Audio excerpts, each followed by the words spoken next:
बोलिए श्री वृंदावन बिहारी लाल की जय हो।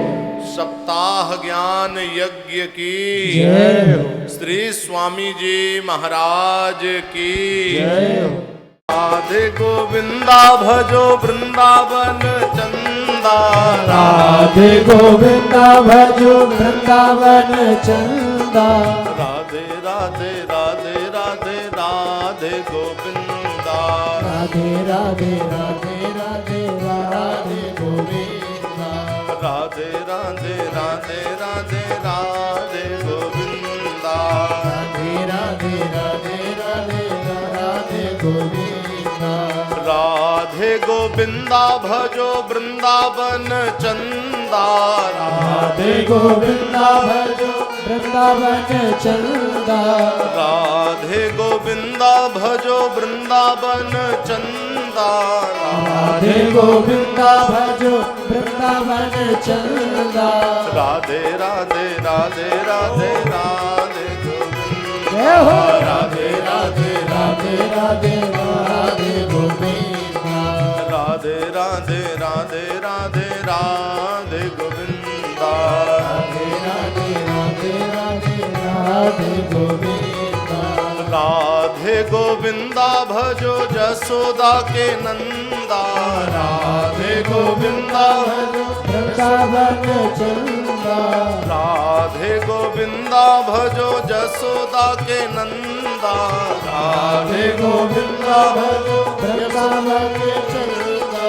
जसोदा के नंदा भजो वृंदावन चंदा यशोदा के नंदा भजो वृंदावन चंदा। जसोदा के नंदा भजो वृंदावन चंदा यशोदा के नंदा भजो वृंदावन चंदा। जसोदा के नंदा भजो बाल मुकुंदा यशोदा के नंदा भजो बाल गोकुंदा। तो द्रौपदी पितामह भीष्म, देखो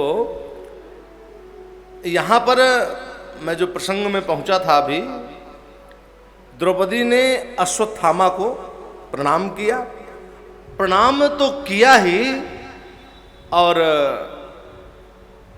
अर्जुन से ये भी कहा कि अर्जुन, इनको ये जो बंधन में बांधे हो, इस बंधन से इनको मुक्त कर दो। ये हमारे गुरु का पुत्र है और इनकी बहुत बड़ी कृपा है। इनकी कृपा से हमने संपूर्ण धनुर्वेद शास्त्र की विद्या को प्राप्त किया है। और अर्जुन, अगर आज तुम इनको मार दोगे तो जैसे मैं अपने पुत्र के वियोग में दुखी हूं, व्याकुल हूं, वैसे ही तुम्हारी गुरु पत्नी कृपी भी पुत्र शोक से पीड़ित हो जाएगी। इसलिए इनको छोड़ दो, बंधन से मुक्त कर दो।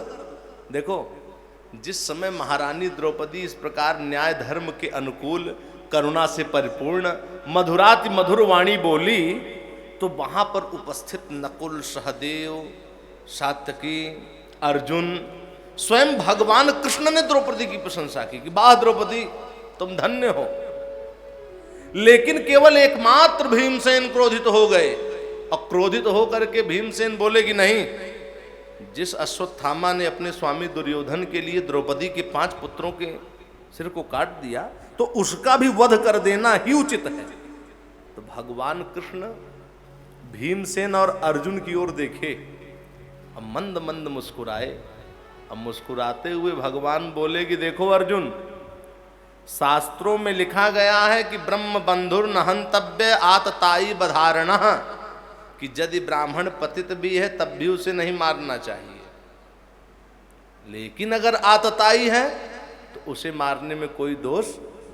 अर्जुन, तुम मेरी दोनों आज्ञाओं का पालन करो, क्योंकि तुम द्रौपदी से बोले थे कि द्रौपदी, जिस अश्वत्थामा ने तुम्हारे पुत्रों का वध किया है उसका सिर काट कर तुम्हें भेंट करूंगा, उसे पूरा करो। और जो भीमसेन को प्रिय है उसे भी सत्य कर दो। अर्जुन, तुम अश्वत्थामा की सिर की मणि बालों के साथ उतार लो, यही ब्राह्मणाधमों का वध है। अर्जुन तुरंत अपनी तलवार से अश्वत्थामा की सिर की मणि बालों के साथ उतार ली। अश्वत्थामा ब्रह्म तेज रहित हो गया। भगवान बोले बस अब इसको छोड़ दो, जाने दो, यही ब्राह्मणाधमों का वध। तो श्रोताओ, महाभारत का युद्ध तो समाप्त हो गया था। तो भगवान सबको सुंदर समझाए, उपदेश दिए, पांडवों को समझाए कि देखो इस संसार में रहने के लिए कोई नहीं आया है, सबको एक ना एक दिन यहां जाना है कि नहीं जाना है। लेकिन जानते सब हो, मानते कोई नहीं हो।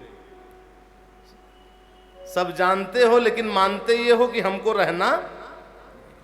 लेकिन अच्छे से समझ लो कि रहा है न कोई यहां, रहेगा न कोई यहां। जाने सब कोई पैना माने मोह पर ही गए। बताओ, न यहां कोई रहा है न यहां कोई रहे। जानते सब हो लेकिन मानते कोई नहीं हो। सब यही सोच के रखे बस घर बना लिए, विषम रहना है जीवन भर, अब तो कहीं जाना ही नहीं। लेकिन श्रोताओं, ये जो शरीर मिली है इसमें जो प्राण है, श्वास कब भीतर जाए बाहर आएगी कि नहीं आएगी इसका कोई ठिकाना नहीं है। रहना नहीं देश बेगाना। भगवान समझाए और युधिष्ठिर को राजगद्दी पर बैठाए। और भगवान हस्तिनापुर से द्वारिका जाने के लिए तैयार हुए श्री कृष्ण।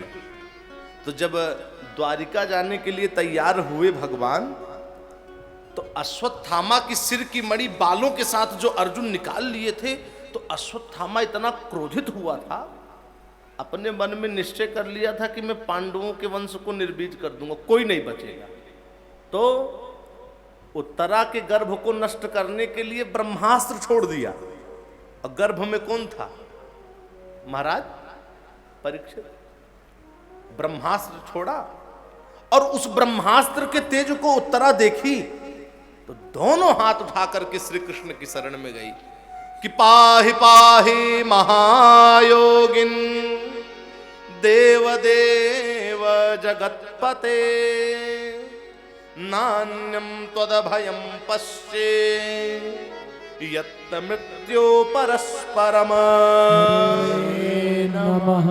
कि पाहि पाहि महायोगिन। उत्तरा कह रही है कि हे देवाधिदेव जगदीश्वर, आप महायोगी हैं प्रभु नाथ। ये जो दहकते हुए लोहे के बाण मेरे पीछे आ रहे हैं प्रभु, ये भले मेरे शरीर को जला दें लेकिन मेरे गर्भ को नष्ट ना करें। भगवान तुरंत समझ गए। अश्वत्थामा के द्वारा छोड़ा हुआ ब्रह्मास्त्र। देखो, जो भगवान कभी माता के गर्भ में नहीं जाते, भगवान कौशल्या के गर्भ में थोड़ी गए, देवकी के गर्भ में थोड़ी गए। वो भगवान योग माया से ऐसी रचना कर देते हैं कि गर्भ प्रतीत होता है, और जब समय आता है तो भगवान प्रकट होते हैं, भगवान का अवतार होता है। भगवान का जन्म नहीं होता, भगवान प्रकट होते हैं, भगवान का अवतार होता है।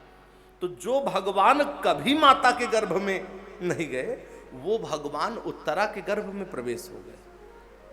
और अश्वत्थामा के ब्रह्मास्त्र से जो उत्तरा का गर्भ नष्ट हो चुका था, कर्तुम अकर्तुम अन्यथा कर्तुम समर्था स कृष्ण, भगवान श्री कृष्ण ने उत्तरा के गर्भ की रक्षा की।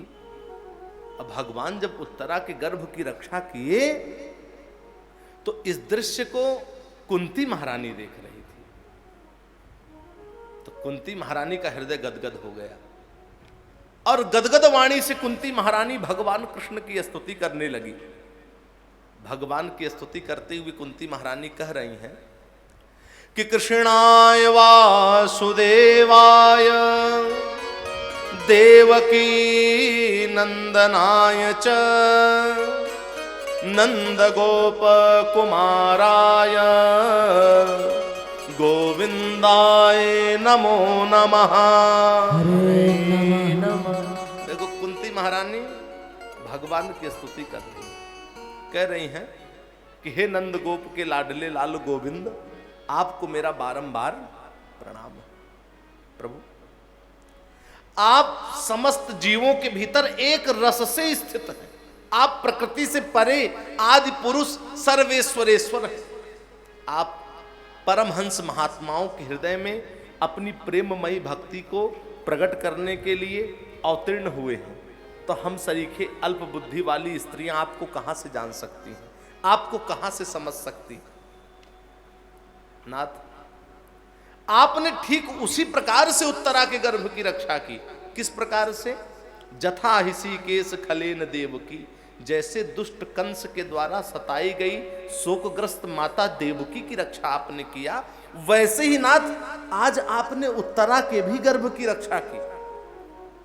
इसलिए प्रभु मैं तो इस निष्कर्ष पर पहुंच गई हूं, कुंती महारानी कह रही हैं कि विपदा संतो न सस्वद तत्र तत्र जगद्गुरो भवतो दर्शनम यस्याद पुनर्भव दर्शनम। हरे नमः। देखो कुंती महारानी कह रही कि नाथ विपदा संतो न सस्वद, ऐसी कृपा करना प्रभु, ऐसी दया करना प्रभु कि मेरे जीवन में पग पग पर विपत्तियां आती रहे, पग पग पर, क्योंकि विपत्तियों में ये जीव आपका स्मरण करता है। देखो भगवान सामने खड़े हैं और कुंती महारानी कह रही हैं कि नाथ ऐसी कृपा करना कि मेरे जीवन में क्या आए, विपत्ति आए। और हम लोग भगवान के सामने जब जाते हैं तो कहते हैं जितनी हमारी विपत्ति है सब आप ले लो। देखो कुंती महारानी कह रही है कि प्रभु कृपा करना कि मेरे जीवन में पग पग पर विपत्ति आए, इसलिए आए क्योंकि नाथ विपत्तियों में ही ये जीव आपका स्मरण करता है। जो लोग ऊंचे कुल में जन्म लिए हैं, ऐश्वर्य से विद्या से युक्त हैं, ऐसे अभिमानी लोग तो आपका नाम नहीं लेते।